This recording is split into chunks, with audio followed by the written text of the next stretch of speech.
Okay, welcome back, everyone, to another episode of the Maley Way. I love you, but I am gonna get started here tonight, and I have a visual for you guys with my "I love you, but." Oh no!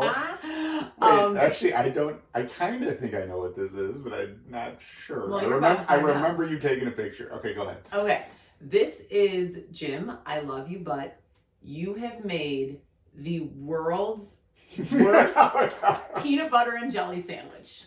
And I need to show everyone. This can be on the cover of this week's thing, but I just need to take a moment to show it to everyone, and they are going to be disgusted. This is what he gave, and he made 3 of these. Okay. In my defense, to anyone who just saw that picture, there is a half teaspoon of peanut butter and a half teaspoon of jelly. Essentially, our kids were just eating 2 pieces of whole wheat bread. Well, unless I was missing it, there was not more peanut butter. So I had to make do. But I used that same jar, and there was tons in the middle. You just had to scoop it around. Let me read you the text chain of when I sent this. My friend Kristen and Stephanie and I have a group text because Kristen's always reminding Stephanie and I, we've talked about this. Mm-hmm. She's like, Katie, Stephanie, there's no school today. Katie, Stephanie, it's hot lunch. And my life hack was downloading the PTC lunch to my phone, but I did forget to tell Jim that it was PTC lunch. So he makes it. And so then I'm taking the kids' lunches out of their lunchbox, and I'm like, oh, great, I'll just use this sandwich for Patty today. And I opened the thing to take it out, and I was like, what is this? What on earth is this? And I showed it to Meg, and she was like, yeah, well, sometimes he doesn't even put jelly on it. And I was like, oh my God, he doesn't put jelly on it, and it has 1/2 teaspoon. So I sent it to them, and because she said, don't forget, pizza lunch, I'll be there volunteering. And I said to them, I said, well, that's better than them eating this sandwich, which is just bread. And Kristen said, I'm literally dying. Stephanie said, oh my God, oh my God, are you effing kidding me? That is the worst Jim with 1,000,000 exclamation points. Looks like he's rationing in the 1930s. She said, I can't bring that up on your podcast. And I said, oh, I will. And she said, I always load up with the peanut butter. I'm sure there's so much they can't even chew. I thought one of our kids were just there. No. And I said, I know, you got to put it on both sides. That prevents the jelly from seeping through. But I guess point number 2 is not a concern in Jim's case. And she said, seriously, how do they last through the day with that skimpy ASS sandwich? I know you have a lot of kids, but there's got to be enough peanut butter to go around. Wait, this was a long text about Jim's peanut butter sandwich. No. That was a lot. See, that's like taking one instance and extrapolating that to all instances. That, I knew it at the time. I did it, and I looked at it, and I was like, oh boy. But it was all I had, or at least all I thought I had. So I do not do that all the time. I've seen you make things. So there was a lot of you take one thing and they were referring to that one sandwich. But then let's fast forward to the next day on Wednesday, today. Yeah. And I was like, Jim, you got to make the kids sandwiches. Yeah. And what did you say? I made it yesterday. And I looked at him and I was like, not only are you going to serve our kids day-old peanut butter and jelly sandwiches, you're gonna make them eat those peanut butter and jelly sandwiches? Hey, there are children starving all over the world. Our kids can get by. A starving kid might say, nah, I'm good, if he or she sees that sandwich. So that's my I love you, but it was pretty funny. And then I did try to give it to Patty for lunch, and he's like, I do not like this. And I was like, yeah, here, let me make you banana and peanut butter instead. It was funny. Okay, it was funny, but again, I saw it. This was a situation where I did it, and I was like, God, I hope lousy lunch. No. My thought was, I hope Katie doesn't see this. Oh shoot, I got you. And I got you. You ended up seeing it, so that was a problem. Well, here's to know that any other lunch you make will certainly be better than that lunch. Which they are. I know our kids complain about certain things that Yeah. I give them, but again, it's like, sometimes you gotta learn to eat stuff you maybe don't like. Yeah, I do agree with that. Sometimes you just gotta eat what you have. Yeah, so Okay. But not that. Okay. Can I go now? Sure. All right. I love you, but. Okay. And Katie, a lot of my I love you buts have to do with Katie's sleep or the lack thereof of sleep. So sometimes there's times where Katie's like, you know what? I didn't sleep all last night. I haven't slept in weeks. Like, I haven't slept in weeks. I've slept 1 hour a night, and I am going to go downstairs to the basement. Love sleeping in this room. Because our kids come into our room and, bother us and blah, blah, blah. Or I just hear them. Yes. So Katie the other day came up from a wonderful night's sleep down here, and she comes up and she's like, oh, did the kids come into the bed? And I'm like, no, they didn't. They never do. Like, somehow they must know. Or you just don't hear them. Or but they don't like. Well, that's true. They don't come in your bed. So the look of disappointment on Katie's face that I got a good night's sleep as opposed to, and this is not a one-time thing. No, I agree with you on this. But you always say I'm tit for tat. You do a little tit for tatting in that regard. Tits for tats on that too. Tits for tats. Tats for tits. But what I was going to say was the reason why I was so disappointed this last time is because this queen bed, right at arm's length away, is not as comfortable as our king size bed. So if I could have gotten a good night's sleep in our comfy king size bed, I would have preferred that on a not as comfy queen size. That was my reason. No. That is you spinning. Yeah. No. You were disappointed that they didn't bother me. No, even if they came into our bed, you wouldn't have woken up. You're not saying there wasn't an element of that disappointed look? No, because I justified myself to you that morning. You were like, oh, is it so bad that I got a good night's sleep? And I said, no, I just would have preferred to be in our huge king size bed. Should I bring up the visual of the sandwich again? Do people want to see the sandwich again? Alright, so I guess were we kind of both mistaken?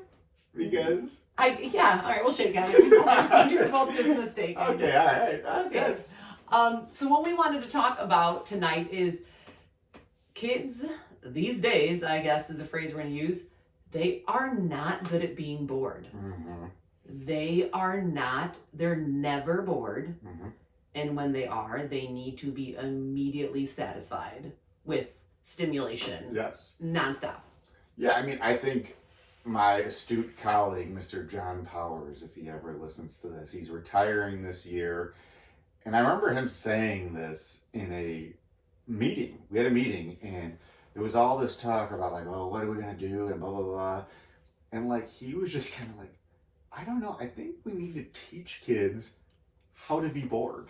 Yeah. How to be bored. How to be patient. And when he said it, I was like, oh man, I'm going to use that. Like, not only with my students, but with our kids. Like, I do think there needs to be a specific attempt to teach them how to do that. I think one of the things, like teaching kids how to fish, I think is a big one. Yeah. Like, that fishing is boring, but it's also like relaxing and rewarding and like all that stuff. And definitely teaches you to wait. Yeah, and you gotta wait it out. And guess what? You may not catch a fish, but you can still live to fish another day. And when you do catch a fish, I feel like kids get so excited when they catch a fish. Even when they catch a bluegill this big in Loon Lake, they are thrilled. Take a picture. Look at my fish. Well, it's kind of like what we were talking about last week about not letting our kids win. It's like, well, like then when they do win, so then much more then it satisfying. like means something. The same thing with like learning how to be patient.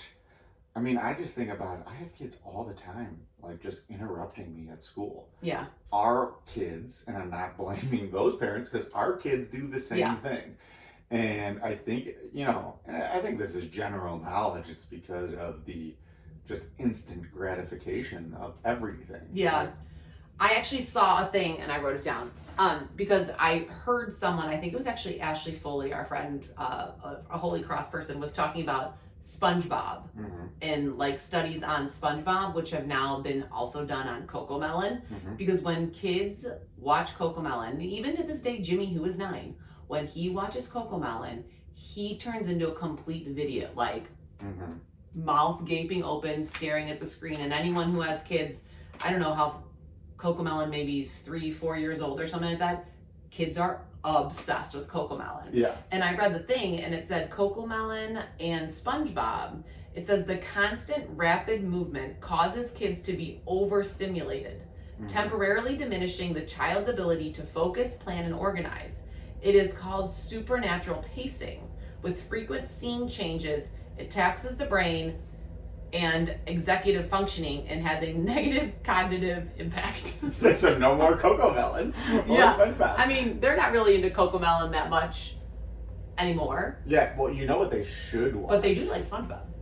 You know what was the best thing in terms of patience? And I know what you're going to say. You get the reward. I don't know if you know what I'm going to say. Bob Ross painting. Oh, yes. I know you Bob, so well. My mom used to say, maybe I was like a hippie in a previous life, but like my mom would say that I would just sit there just in awe of he has Bob a Ross. soothing voice, beautiful voice. Soothing voice, so talented, and you kind of have to wait it out until he gets to his... See that beautiful painting. You got to see all those happy accidents. Yep, all the happy accidents. That happens with painting. And I do think, even like Mr. Rogers, was kind of boring. Yeah. But it was educational, and like the dude was just phenomenal. Like, just he was talked so slow. Yeah, and he was just like a good person. I love Mr. Rogers. And remember that documentary we watched on him? Yeah, phenomenal. So good. The movie was so good, as was the documentary. Yeah. There's a great line in the show Bluey, which our kids love. Bluey, I think, is another phenomenal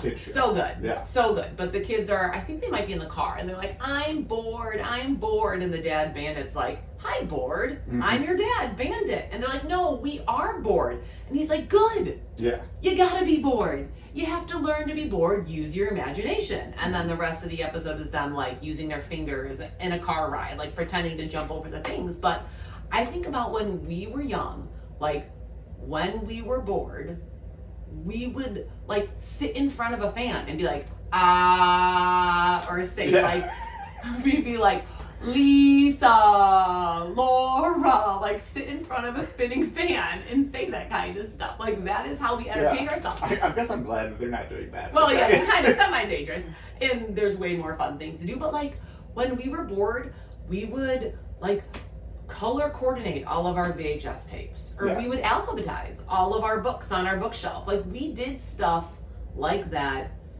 to make us bored. And there was nothing, I guess there was TV to watch, and I'm sure we watched plenty of TV, but I don't know. Yeah, they just like, they can't wait a second. And we were talking about it. We were thinking of with no ABC and ESPN on YouTube TV anymore, we were looking into doing the Disney package or whatever that has those.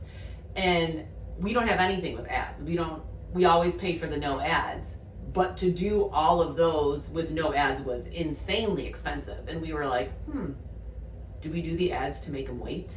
Well, commercial. I honestly think that is one of the things. I think commercials were good. I love commercials. Are they maybe brainwashing you to buy something? Yes, but you have to wait it out to get what you want. It's not instant. That's just marketing. Yeah, no, but like I do think there was I also think there was value to like, you remember like when you would see like a guy, I think Bill Simmons calls him that guy in a movie.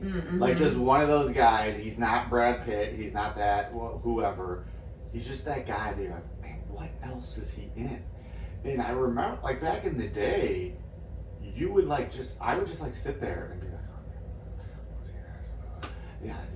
and like it would go on for like 30 minutes. Yeah, trying to figure out what movie did I see that he was in. Until and I think there were, maybe not, I don't know, but I think there was value in racking your brain as opposed to now you go on IMDb and you have it. And you can get it in seconds. I don't know the psychology behind that, but I would guess that was beneficial to like have to rack your brain about something. Maybe, I mean, and it seems like everyone just has no brain functioning. Not like I can never remember anything, and maybe it's because I don't rack my brain for things like that. Although I do like when we're trying to think of something, we do usually try to think it out first before looking it up. We're like, no, don't look it up, or look it up, but only give me the first letter of the name. I only want to know the first letter of the name to try to figure it out on our own. But commercials were also a great time to go to the bathroom, fill up your water, grab a snack. Like, I remember like running during the commercial breaks. Yes. Or even like, I don't know if this happens with you, but it even happened today. Like, I asked the guys I work with the name of someone that I just couldn't remember. And like right as I press send, it comes to me. Yeah. Or like right as I'm looking up on IMDb. It always happens. It's like on the tip of your tongue. Yes. Yeah. And I don't know what it is, if like just the fact of asking or just triggers your brain. Triggers it. Yeah, I don't know. But that happens to me often too, or I'll ask another person is right when they say it. Yes, it comes to you, whether it's in person or looking it up. Yeah, well, I think this just speaks to like the phones. Like, yeah. And I know you get on me for my phone. I feel like I'm doing some beneficial maybe work with regards to it, but I think it just speaks to like these kids. At least I have like a developed brain. That's true. These kids, like, they cannot have a phone. Like, no. I don't care how much they argue with us. And I know people like are like, oh, it's gonna be hard. I don't know. I'm pretty good at saying no. No, and I said, you want a phone? I'll get you a burner. I'll get you a little burner from the wire. Yes, I don't care. I'll go to the gas station. I'll load up however many minutes a month. But like, you are not. Our phones are crap to them. Let me look at my fantasy team. Let me look at my fantasy team. Let me look at. I just want to do one filter on Snapchat. Like, it is.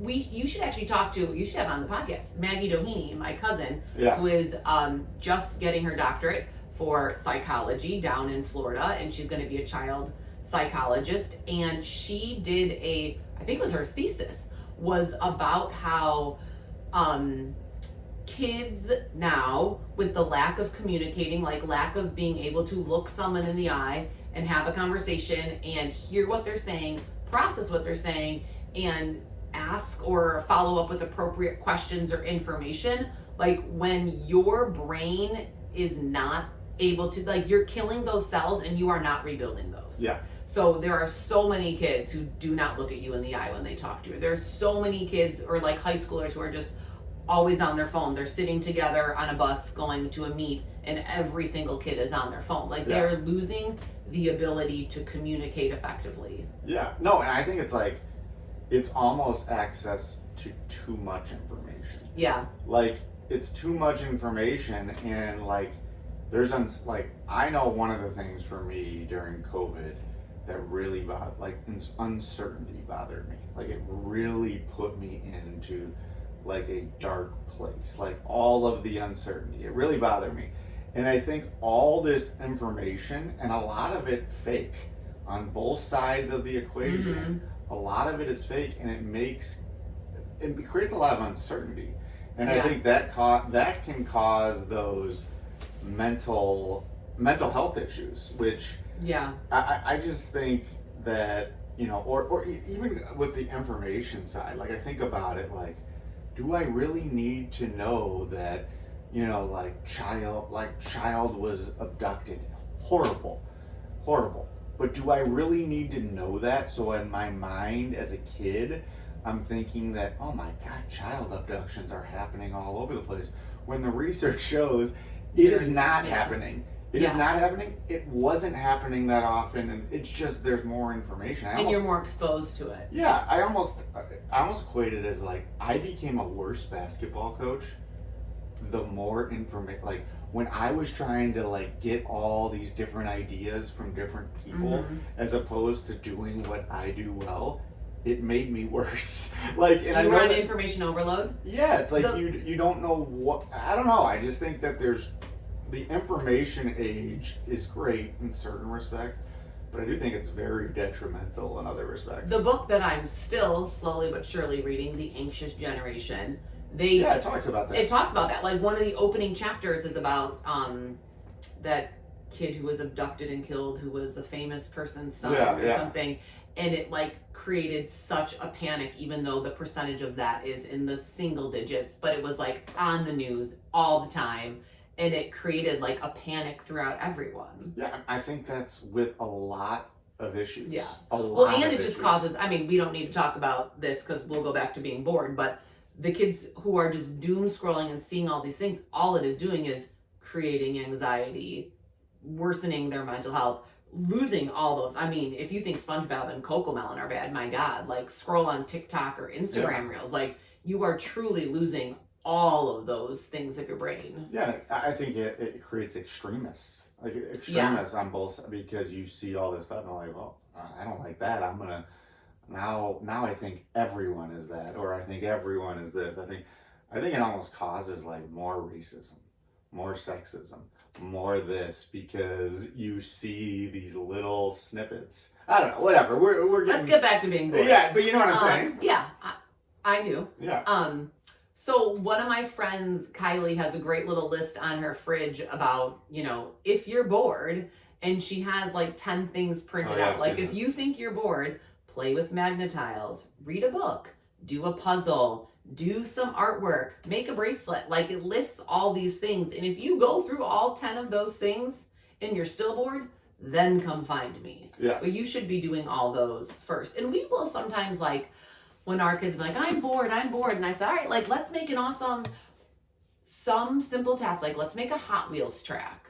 And then it turns into literally a half-day project. Yeah. Like, that's great. When we made that huge Hot Wheel track that was shooting the Hot Wheels out and we were trying to get it in the basketball hoop, that was a great thing. That was supposed to be like... awesome. Yeah, and it dented our wall bad. There were a lot of dents from Hot Wheels in our wall in the basement. But, it was trying to be a quick 10, 15-minute activity of, okay, let's make some Hot Wheel tracks. And then we all got super into it, and we made this huge track throughout our whole basement. And then we literally did it for hours. Or remember when me and Jimmy used to make, like, the dominoes? Yes. And then it would hit, we'd put a basketball at the top of the stairs, and it eventually, like, the dominoes were books. Like, the books would topple DVDs. Over. Or DVDs. And then it would topple over, hit the basketball, and it would, like, bounce, and then we would miss. And then we would miss, and then we would do it again, and then like eventually, I believe we got it. Yeah, but that's like something super simple that you have access to: dominoes, DVDs, books. Like, stop saying you're bored. We used to, when I was little, me and Laura and Allison, we used to spend weeks like making a play. And we were older. We were not, Jimmy and Meg's age. We were probably, maybe we were like 4th or 5th grade. Actually, now that I'm thinking about it. And we would spend weeks, we would make a play, we would write a script, we would find costumes from our basements. We would create these huge sceneries, like these huge paintings and stuff in each other's basements. And then we'd put on the production and it'd be like a 6-minute play. Yeah. And that was it. But it took us 2 weeks to do all the stuff leading up to it. And it was because, again, we didn't have all the things to distract or make you crave that instant whatever. Well, it even makes me think too, like, I talked about this with my students in like health class. I was like, the iPads are great, but like, anybody ever think that you would learn more if we went back to the old hardcover book?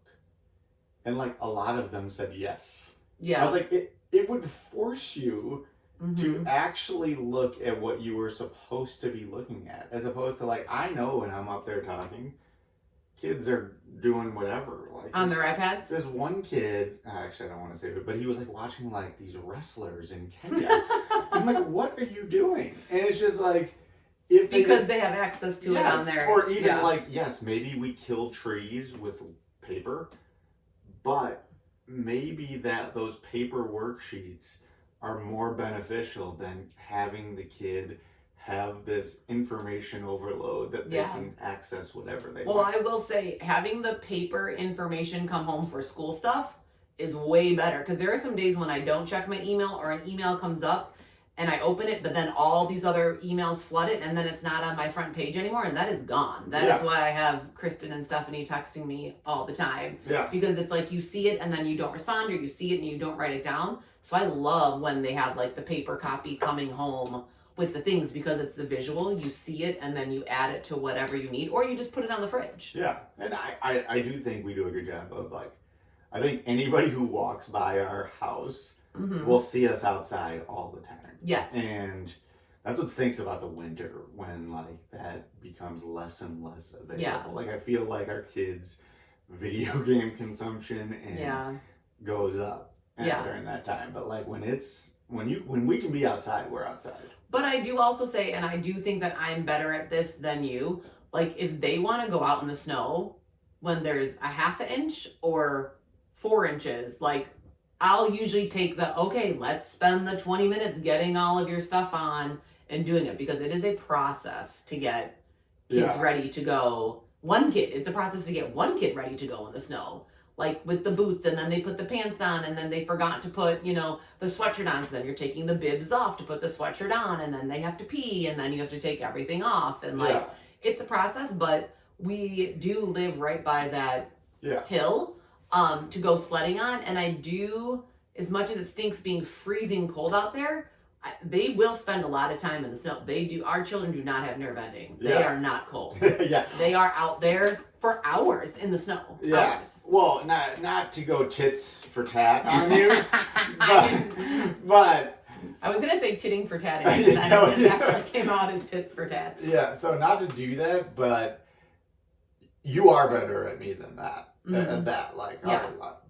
But I also think that I'm better than you at just being like, you want to do that? Yeah, go do that. Yeah. Like, oh, Dad, I need to play with you. Yeah, I do love playing with my kids, but they need to be able to play with themselves. Yeah. It's a part of being bored, or they need to be able to play with each other or their friends. They don't need dad or mom to be there. And that's different with Patty and...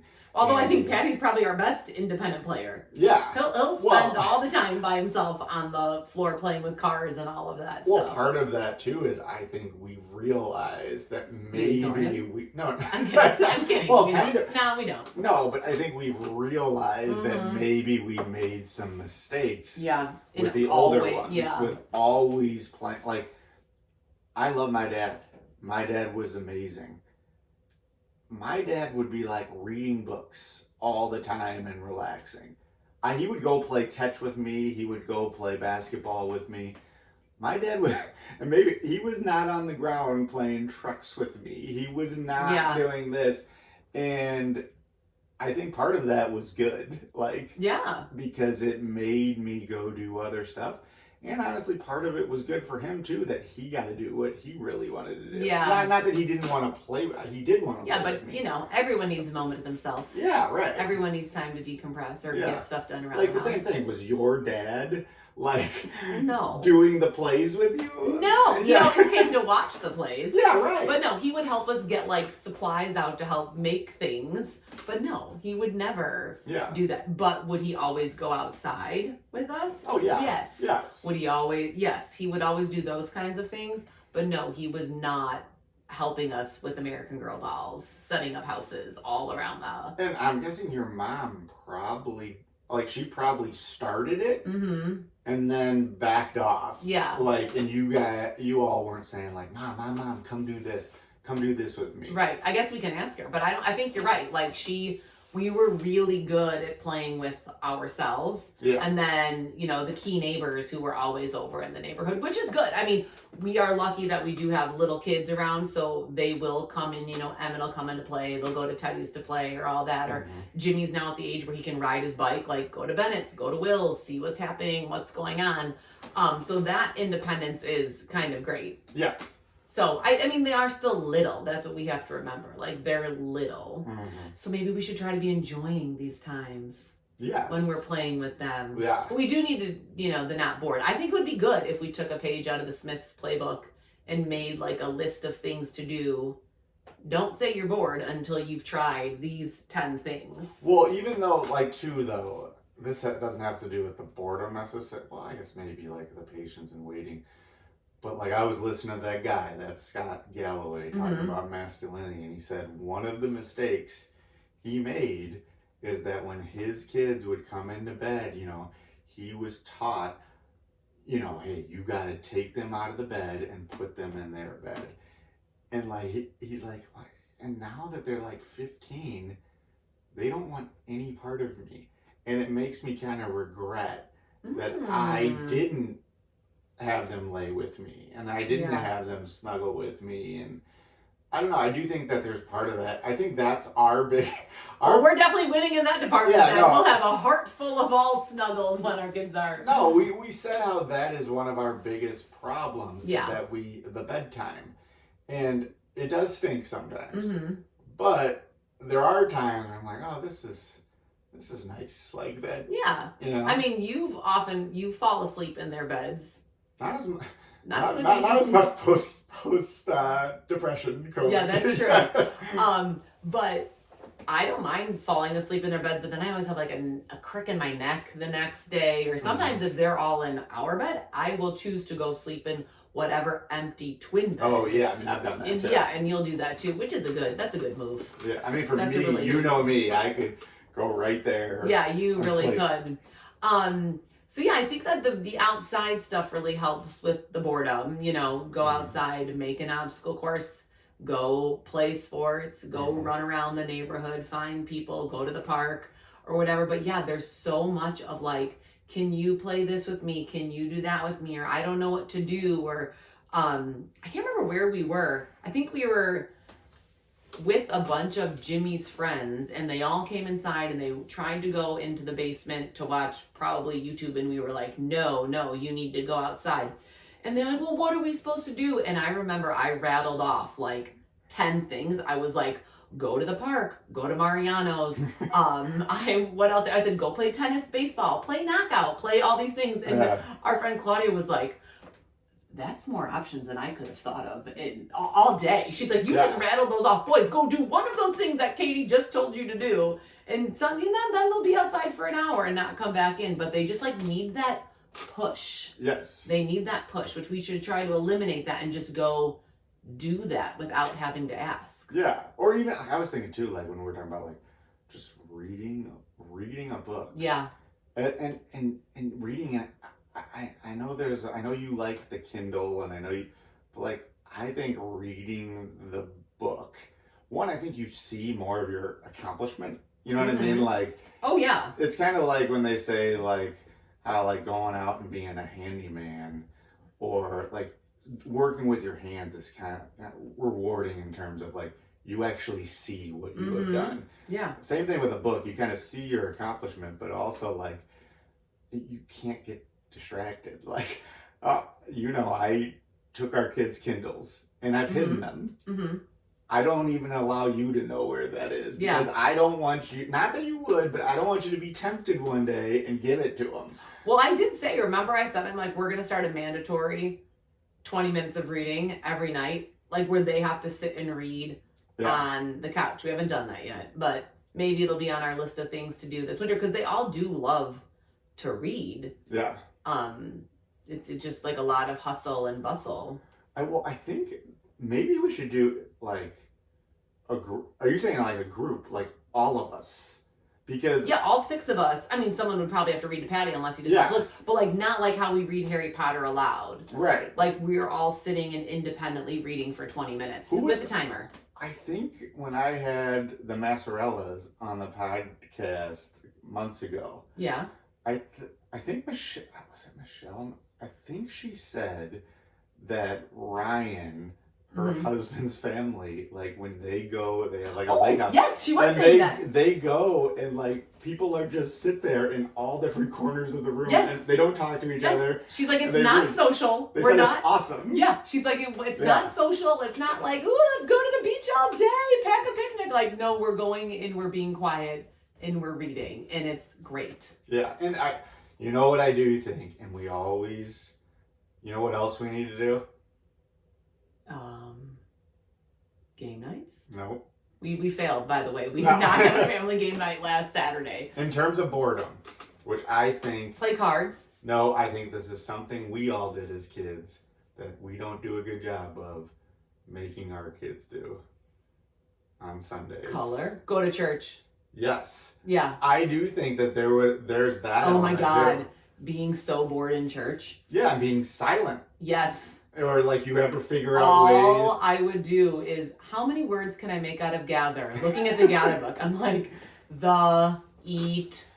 I mean, it was ear, that's all I would do. I'd find different words and I would figure out how many I could make out of them. I mean, obviously you can go to be one with the Lord. Oh, too. yeah. That's also a part of it. Yeah, that's also a part of it. But as a kid, there is that part. Even as a grown man, I like going to church. And again, part of it is to be one, but also like I just like sitting there in silence. Or if I don't, like, it allows me to think, I guess. Yeah.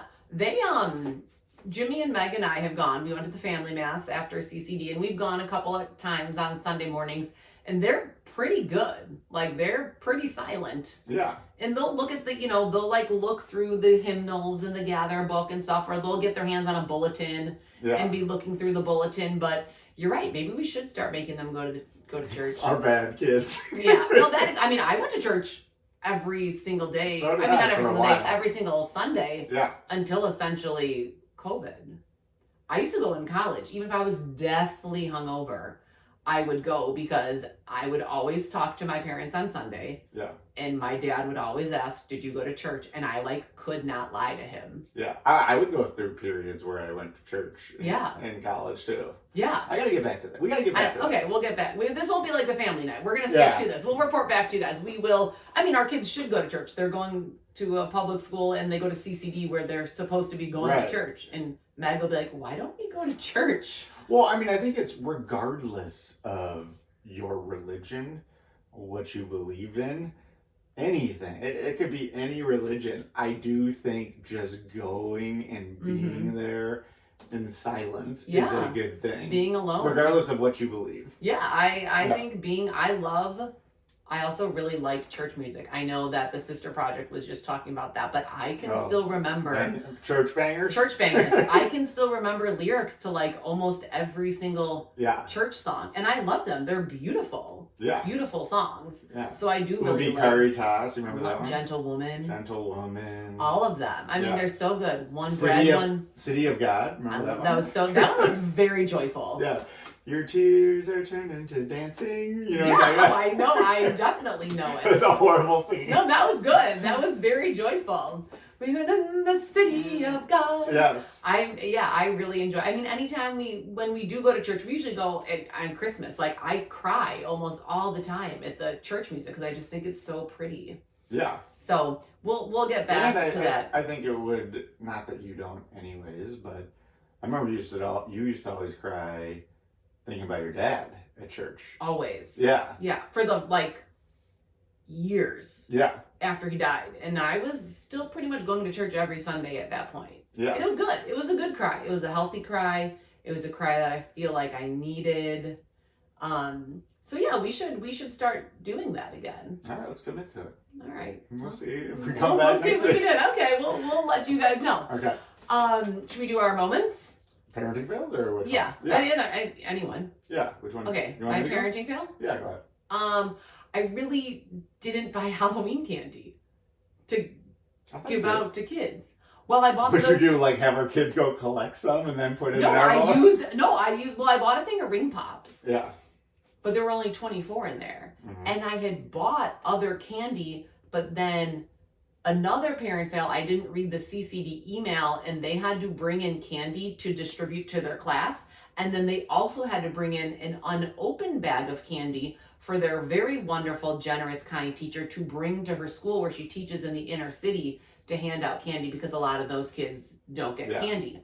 Or to give it to them so their parents can distribute it on Halloween. So then I gave those candies to Mrs. M for CCD, and then I didn't really go out, and I was like, shoot, I really need to go buy Halloween candy. And then I was like, well, they did get a lot of candy at Trunk or Treat at Highland, so I just reused their candy. Oh, that's fine. Yeah, I wasn't giving out. They don't know that you took it. No. Good thing they don't listen to podcasts. Good thing they have so much. Oh, it's disgusting.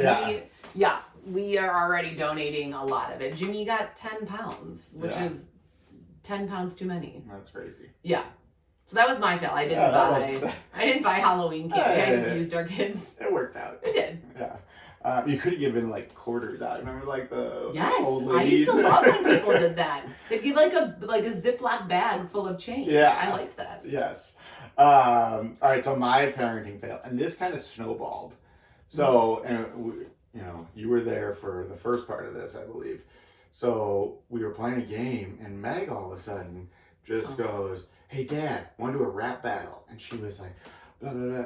And she like starts like doing all these like moves, and then she said her first line that won the battle. She goes, "No one listens to your podcast because it's no good." And I burst. You were dying of laughter. Truly dying of laughter. Dying laughing, and maybe I shouldn't have rewarded her with saying something mean about her father, but I thought it was funny. That's what a rap battle is, Jim. But then Patty saw it. Oh, yeah. And Patty saw me laugh at what Meg said, and then he starts like going like... He actually had great dance moves. Yeah. He was like going side to side. Yeah. He had this fake microphone. Well, it was a real microphone. It's like a singing microphone. And he was like kicking his legs up. He was like butt cheek. These nuts. And then he was like, middle finger. And I was like, what are you... But I started laughing hysterically when he did that.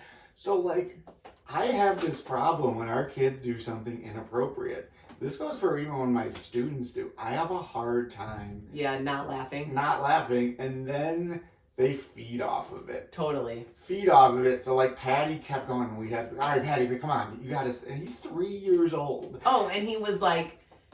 Dad, and he was like, spank your butt, and then he was spanking his butt, and then he was like saying really inappropriate things that we won't even say on this podcast. Yeah. And we were like, okay, no, you are 3. You will go to Mrs. Magruder's office if you say those kind of words at school. Yeah. But we all were laughing. Like, the kids were crying, laughing. Everyone was rolling on the floor laughing. Yeah, so he like feeds on it. So then today, I asked him a question, and he just goes... Nunya. Oh, that was funny. I didn't hear that. None your business. And he just goes, Nunya. And I was like, what? And I couldn't stop laughing there. But like, it's almost like if I didn't laugh yesterday, I don't think he would have said something like Nunya. Yeah. But it also, like, I do think is developing, like, a sense of humor. Yeah, so. I mean, he was contextually using it correctly. Yeah. You asked, like, what are you watching? He goes, Nunya. But that's funny. It was funny. That is so funny. I guess parenting fail was that I laugh at inappropriate, and this happens a lot. Yeah, I laugh at inappropriate stuff, and I can't help myself. Yeah, but it is funny. Yeah, it is funny. Yeah. My mom rage moment was like quite a few days ago, but we were reading Harry Potter, and Andy was laying in Meg's bed. And first they like had their feet up and they were kicking me and Jimmy on the top bunk. And I was like, you guys, stop kicking, just lay. And then I can hear them fighting over the blanket, and I could hear them turning and Andy getting mad at Meg saying, you have all the blanket, and then Meg getting mad at Andy. This is my bed, this is my blanket. And I was like, you guys, stop with the blanket. We're trying to read Harry Potter. It was late. It was after Jimmy had basketball. It was already like 8:30 when we were just starting the routine, and it should have been over. And then, Meg must have accidentally rolled over or something and like slapped Andy's leg, and he's like, ow, you slapped my leg. And I just like slammed the book shut and I was like, I swear to God. And then I didn't have anything to say, and I was like, Jimmy goes, by the way, that kind of reminded me of Claudia Kelly, how you just said that right there. Oh, like the big... Yeah. So I was like, I swear to God, Meg and Andy. And I'm laying next to Jim, and he goes, uh-oh, mom rage. And I was in my head, I'm like, oh, this is my mom rage moment. But then I couldn't finish up what I was saying. Like, I had nothing to threaten them with. So I was like, if I hear you again, we are not reading Harry Potter, and you are going to your bed, Andy. It was very anticlimactic. That's kind of too bad for you, too, because you love Harry Potter. It's like you're punishing yourself. I know. Well, I've read the books multiple times, but I do keep forgetting what happens until I'm rereading it because it was so long ago. So I have been loving rereading Harry Potter. Sure, yeah. I agree. So my life hack, I didn't really have one, but I guess not buying Halloween candy and using your kids. That is actually a good life hack. That's a good life hack because, I mean, Halloween candy isn't expensive, but it's like $5 a bag, and you go through a lot of bags. So my life hack is use your kids' candy. I feel like you should like have our kids go out extra early, get a good supply. Right, that might just be greedy and just inappropriate, Jim. That's ruining the spirit of Halloween. Yeah, no. What else? Oh, our watch list. We Well, we started watching the show The Chair Company last night. I fell asleep. Jim fell asleep multiple times, so he didn't really have anything to comment on it. No. But I thought it was funny because the main scene is he sits, and this actually happened to me once teaching. He sat on a chair, like an office chair, in front of this huge crowd after he just did this presentation, and the whole thing collapses, and he like falls, and he gets so embarrassed.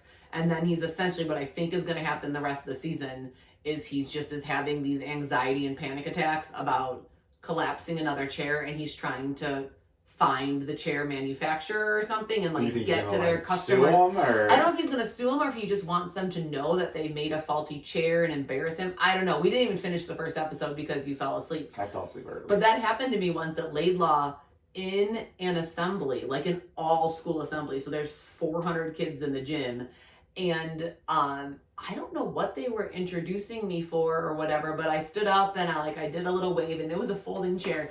And when I sat back down, my folding chair like folded on me, and then I just fell to the ground. Did everybody start laughing? Everyone started laughing, and then teachers were trying to come over and help me and unfold me from this chair. I feel like I was like, I'm fine. Yeah, I feel like fine. you are good in those type of situations. Yeah, I mean, I love myself some physical comedy. Yeah. That guy falling. You love falling. I laughed. They played the scene probably 8 times throughout the first, I don't know how much we watched of it, 30 minutes. I was laughing a lot every time on him falling. So I was fine. I mean, I was embarrassed. I love physical comedy. Even, you would probably, do you remember Big Daddy when he's like having the kid trip people as they're running? Yeah. That would be you. Well, I wouldn't be. I like the physical, I like watching the physical comedy. Like Impractical Jokesters makes me cry every time. Oh, yeah, for sure. Yes. Yeah. All right, do you want to do our Would You Rather? Yeah, go for it. Okay. So we had just decided, I was talking about this with the kids earlier today, we just decided for our vacation club with Jim's friends from Holy Cross, we're going to Cape Cod next summer, which will be great. Love Cape Cod. I've been there before. It's beautiful. When did we decide this? 2 days ago? When did you decide this? Like 2 days ago. Oh, okay. And I wasn't saying like I was disappointed. I didn't. Oh, you just didn't find out? Yeah, I didn't know. I was just wondering. And I said to the kids, and I don't know why I said this, I was like, oh yeah, Cape Cod, it's the shark capital of the world now. Mm-hmm. And they were like, what? And our house has a huge pool. So I was like, oh no, we got a house with a pool. Yeah. I said, we can still go to the beach, but Cape Cod has so many sharks. Like, not only have sharks been spotted, there have been actual shark attacks in Cape Cod. But what are the chances? Well, that's your would you rather. Would you rather be in one of those cages, submerged for 2 hours? Yeah. And when those bull sharks are ramming against the cage, like I've seen those cages break. Yeah.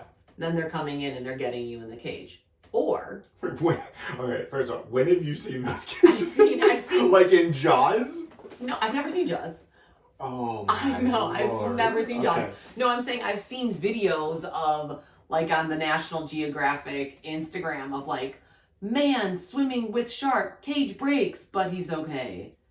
Okay, so you need to be in a shark infested water in a cage. You're in a cage for 2 hours, but those sharks are just ramming the cage, so it could break. Or you just have to do a free swim for 30 minutes in the Cape Cod Ocean, shark capital of the world, where there have been a lot of shark attacks. For a 100% free swim. Do you remember when we were in Miami and there was a shark behind us and they were like, shark! And everyone had to get out of the water? Yeah, but like people were not that. I don't remember like just panic. It was just like, okay. I was kind of panicked. Oh. I mean, we could see the shark. Yeah. It was, yeah. But like still, like. I mean, it just kept swimming that way, but I didn't like seeing the shark. I don't think the chances are that high if you're swimming in the water that you are going to get bit or killed or anything. Yeah, I think they have.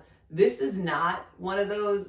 So I think that because of climate change and all the things, there really has been an influx of sharks coming to shallow water. Yeah. I don't think that there's an increase in shark population. I think there's the same amount of sharks, but now they're all just coming inland for food and for the water warmth and all that stuff. Yeah, but are they coming in and biting people, or are they just in there and now you know because we have all these infrared... Well, they definitely have the drones and stuff that are showing it, but I think there were I'll have to look this up, but I think there were way more shark attacks in Cape Cod than ever before. Okay, so why are we going to Cape Cod? you know I love the ocean. And, well, clearly you can go to a free swim for 30 minutes. It's not going to bother you. Yeah, true. We can still go to the beach. We just maybe shouldn't play in the shark-infested waters. Yeah. And there's all those awesome lakes in... That's true. Massachusetts. So we'll do that, and our house has a huge pool. Okay. So we'll do all the different bodies of water. All right. Yeah, I still... You're still going to risk it. You know I love me some ocean. I love the ocean. I mean, I always have so much fun when we're in the ocean. I love floating with the salt water. Oh, salt water's I great. love the big waves. You know my weird thing that I like tasting the salt. I like falling in and tasting the salt water. It's great. Yeah. Well, we'll see. Maybe they'll fix the shark. Maybe I can just go. I can just go by where the waves are coming in and just put my mouth in there. Yeah, you can just go over and look like an absolute freak just to get that little tick of yours satisfied. Yeah, That could be. Yeah, it could be. All right. Well, another great episode. Everyone needs to work on making their kids a little more bored. Yes. And maybe we need a little more boredom. Oh, I know what Brendan Greeley, who produces this podcast. He mentioned to me, first of all, please go and rate and do whatever. And he subscribe, all that stuff. But he mentioned having people write in, questions. I would love that. So you could write that in at themaley@gmail.com. Or you can leave it in the comment section and we'll do our due diligence and we'll look at it. Or you can leave it in the comment section and I don't know, it could be about parenting, it could be, I don't know, you're mad at what I'm wearing, whatever. It can be about parenting, it can be about relationships, it can be about oh my gosh, what is happening here? Like my kid's not eating raspberries anymore, when kids are so finicky, or just about what do we do now that it's dark at 5 o'clock? Yeah, not that we're the experts, but we'll tell you. We are not the experts. We'll tell you. We are certainly not the experts, but we'll tell you some funny stories on how we failed probably in your realm of questions. Yeah, so that's... tell us a show. Give us a good show to watch. Give us a good Would You Rather. Yes, Would You Rather. That'd be a good thing for people to come up with. Let us know your parenting fails and your that's the other thing. rages, so then we feel better about ourselves. Well, that is also kind of what Brendan was saying, I think, is that you could kind of read someone talking about their mom rage or their... Would love that. Misery loves company. Yeah, because I'm sure we have experienced the same thing. Always, of course. Yeah. Takes a village. Yes. The phrase, it takes a village. Yeah. All right, well, add those things, the comments, the email at themaley@gmail.com, or text us.